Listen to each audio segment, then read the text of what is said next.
Welcome to the Wear, Wag, Repeat podcast. I'm Tori Mystic, here with my dog Lucy. Together, we're interviewing cool, creative women entrepreneurs whose work is inspired by their dogs. Do you dream of working alongside your dog? Then sit, stay, and listen to the latest episode. On this episode, you'll learn about one of the most colorful feature accounts on Instagram. Hear how this dog mom continues to drive engagement for her account and the best hashtags to search for street art in any city. You'll also learn about a new digital publication that highlights independent dog accessories brands around the world. Crystal Serowka started Woof and Walls as a feature account on Instagram, curating the cutest pups and the most colorful street art from around the world. Over the last year of being founded, she's expanded into much more than just a feature account. Last month, Woof and Walls released their first issue of Polished, a monthly digital lookbook filled with seasonally appropriate fashion for dogs. With more exciting things on the horizon, Woof and Walls is eager to continually grow their brand, but one thing that will always be number one in their hearts is dogs and street art. Hey, Crystal. Hi. Thank you so much for being on the show. Of course. I'm excited to be here. I didn't really realize until I saw your bio that Woof and Walls has only existed for like 1 year. Yeah. It started last April, so it's been a little over a year now. You have done an amazing job. So tell us, Thank you. How did you come up with the idea and how did it get started? I mean, you must have not known what it was going to grow into. So tell us like the beginning. Yeah, absolutely. So it started because I always loved taking photos of my own dogs in front of street art. And at the time, I only had one dog. I now have two. So Paris, the Chihuahua, I would just always take her out and about around Chicago and take photos of her in front of street art. So I was like, what would be really cool is if there was an account based on dogs and street art. So I did a few searches on Instagram hoping, to see something. And I was blown away when I couldn't find one account based on dogs and street art. I found a few accounts with people and murals or just murals in general. So that night I had told my best friend and my boyfriend, I was like, I think I'm going to start an account based on dogs and street art. And have, I'll feature my own photos and then I'll have other people send me photos. And I had this grand idea. And basically everybody was like, well, you think people are really going to go out and take photos and send them specifically for you to feature? And I was like, sure, why not? I had no idea. So, I started it and, of course, within, the first 2 months, it was really slow.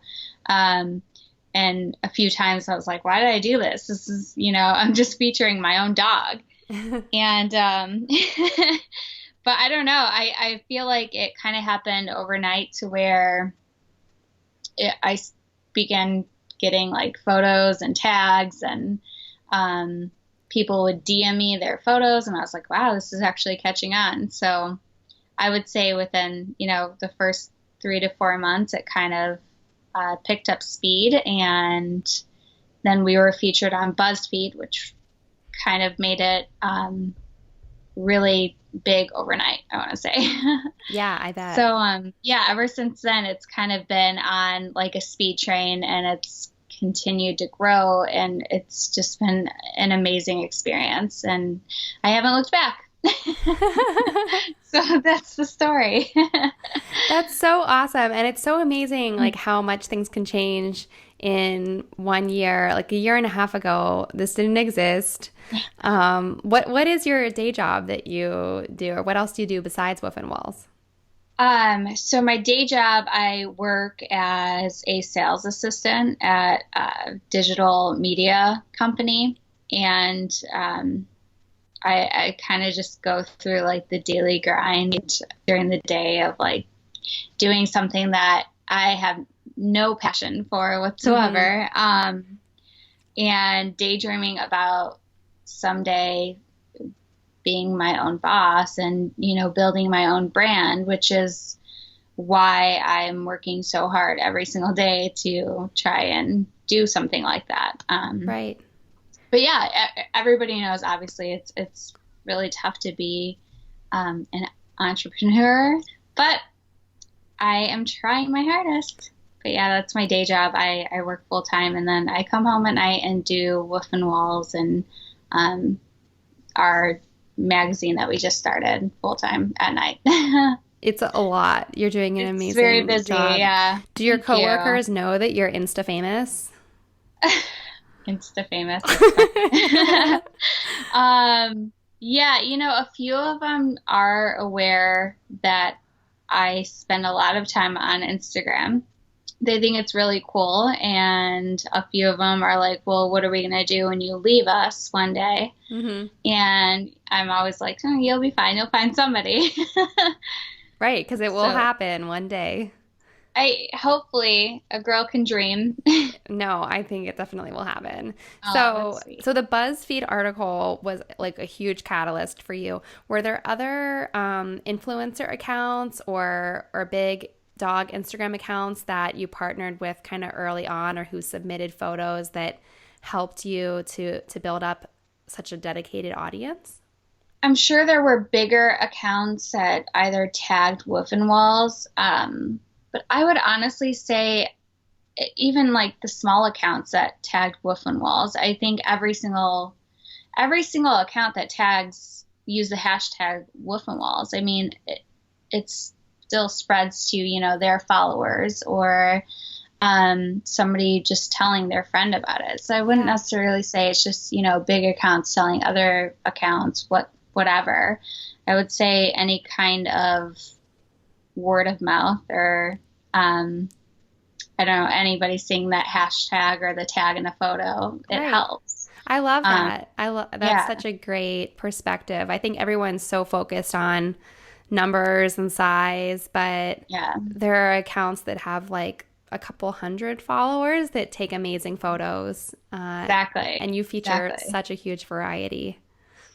Yeah, that's another thing. I feel like there are feature accounts that specifically feature only bigger dog accounts, which is discouraging because, I have, just my dog's Instagram account, and they're not they don't have a big follower base either. And I know I would probably never be featured on one of those bigger dog feature accounts. But yeah, I feel like if it's a great street art photo and a really cute dog and it goes with the color scheme and I like it, I'm going to feature it. I don't care if they have 4 followers or 125,000.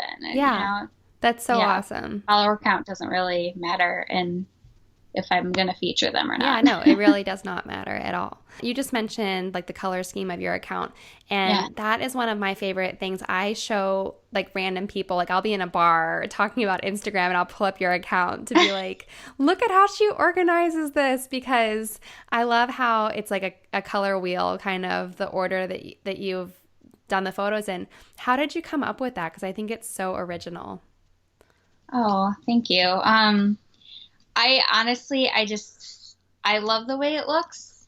And I feel like maybe 4 to 5 months into when I started, I began actually saving the photos onto my phone.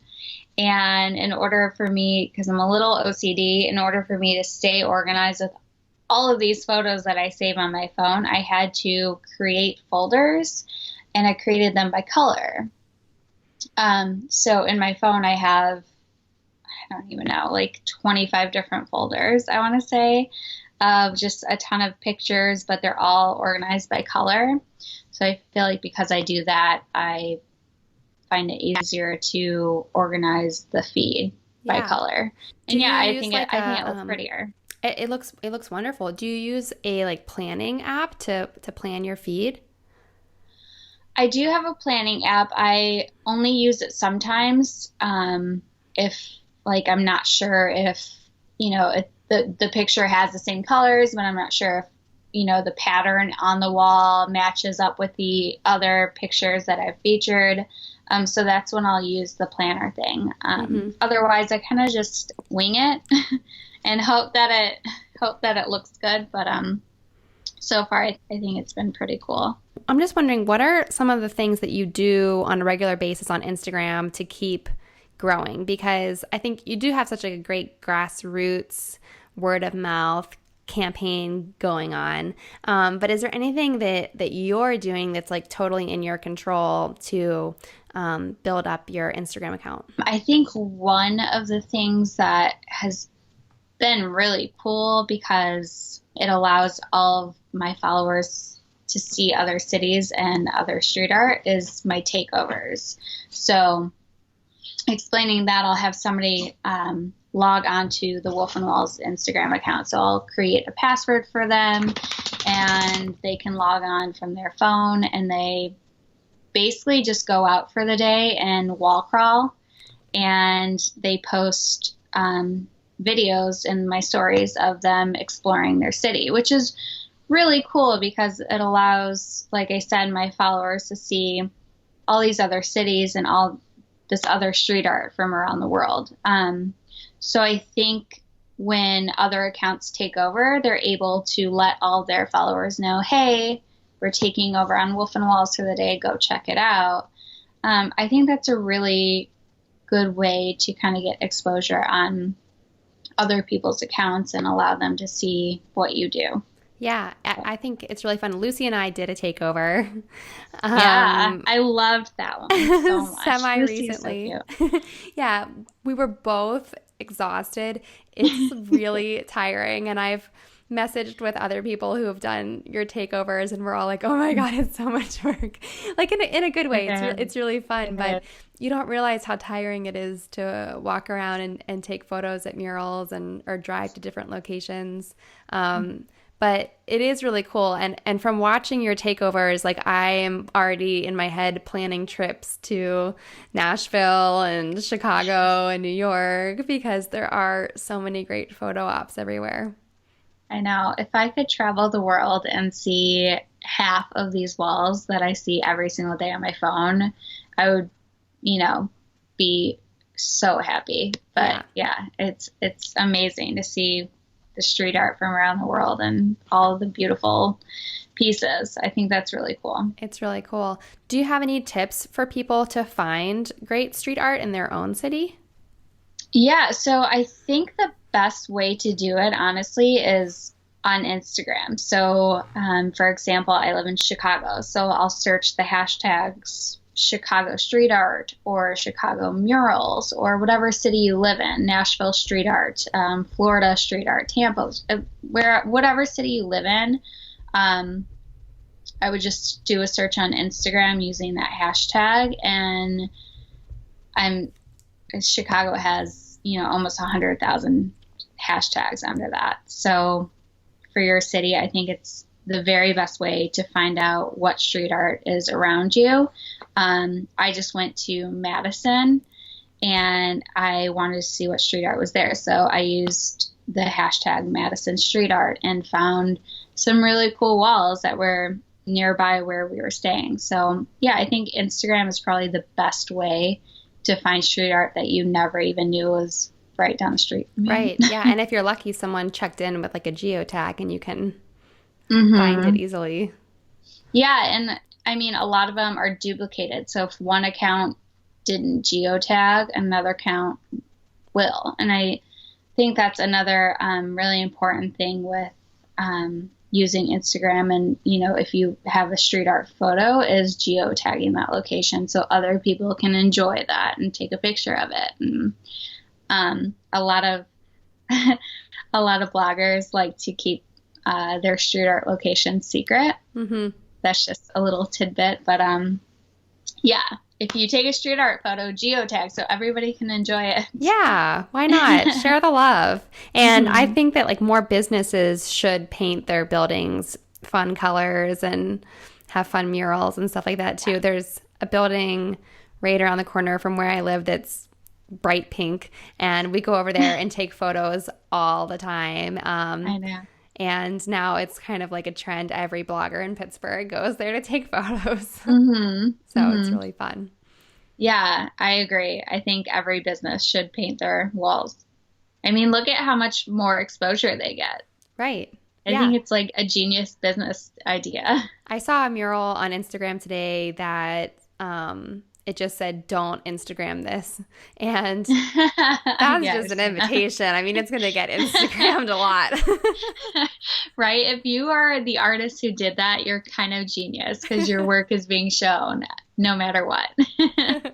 It's like reverse psychology. Yep. You know what people are going to want to do. It's like, don't press the button. Exactly. So I want to learn all there is to know about your digital lookbook, Polished, because it's like really impressive. And I went through the first issue. Who is doing all of this work? It's a lot of work. Well, which part? Which part are you talking about? The graphic design, the photos, getting the products. And well, first of all, let's back up and just explain what it is so that everyone knows what we're talking about.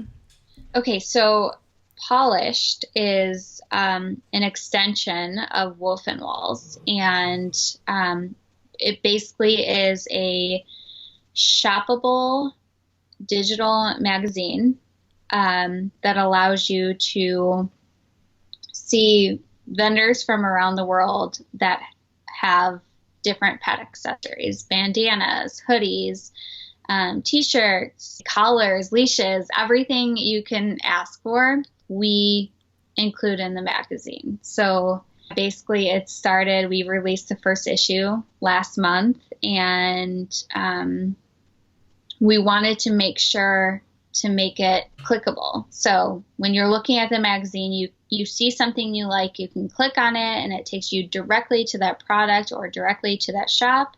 And that's probably one of the things that took the most time to figure out how to do.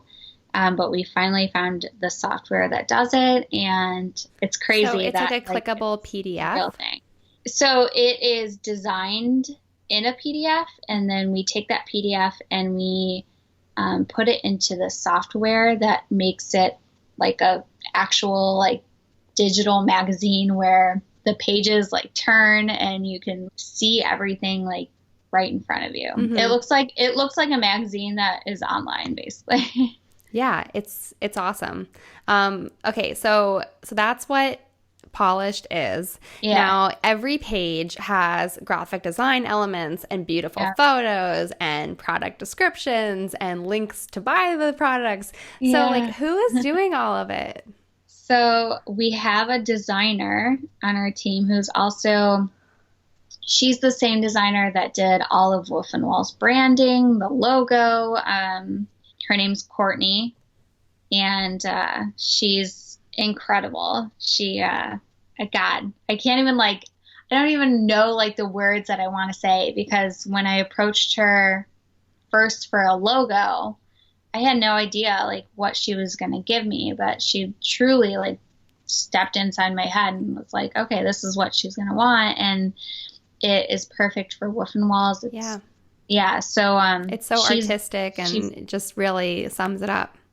Exactly. Yeah. So she's the designer. She took our idea of Polished, and I mean, obviously we gave her like notes of, we wanted doodles and we wanted it to be fun and colorful. So she, took those notes and put it into an actual design. And as far as all of the photos, such as like the dog model photography and the product photos, we did all that. So it's the Polished, I don't even know, I haven't mentioned this. The Polished team is me, and Lori is her name. Mm-hmm. So she is the other half of Polished, and she's incredible. We somehow are always on the same page, which is a great thing when you're working with somebody. Mm-hmm. So we're always on the same page, and she has a dog named Charlie who is also one of the main models of Polished. So it's Charlie and my 2 dogs, Paris and Emmy Lou. And then if we have a need for larger dogs or even smaller than Paris, which has happened, we kind of do a model call out, which I've done on Instagram, or I'll contact other friends who have dogs that fit the description. So yeah, it's a lot of work, but it's a lot of work.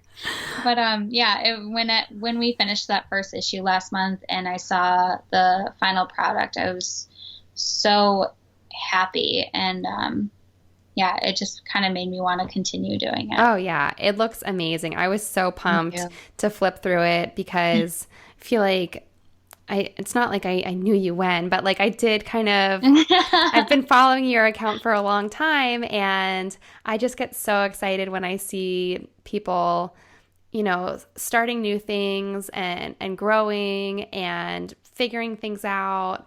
And it looks so nice. It's like incredibly designed and artistic, and I love it. So much. I'm happy you love it, and I hope that like you and anybody else who actually saw it were able to find like some really good products. So that was our goal, is to show these vendors who make incredible products and either don't have a huge following on Instagram or don't have the budget to have a photographer take these fancy photos and whatnot.